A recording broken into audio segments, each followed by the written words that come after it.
Janing siji prauto ngemot watu selip sampai meh nggoling nang aliran banjir lahar Gunung Semeru Minggu isu. Warga langsung cak-cek gotong royong ngedukno momotane prauto supaya gak sampai nggoling. Prauto ngemot watu iki ngalami selip nang tretek pelintas Desa Bades Kecamatan Pasirian Lumajang. Prauto plat nomere N8973 RK wis mereng nyiwa mbarek meh nggoling. Jare warga supire nekat nglewati dalan tambang mesio banjir lahar udan sik mili deras.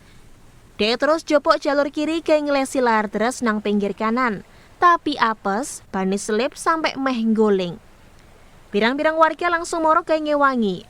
Warga gotong royong ngedukno momotane prauto supaya iso obah. Mangkan waktu 2 jam sampai akhirnya prauto iku iso metu teko kali. Tretek pelintas iki pancen dadi jalur sing biasa diliwati prauto-prauto tambang watu utawa wedi nang aliran lahar Semeru.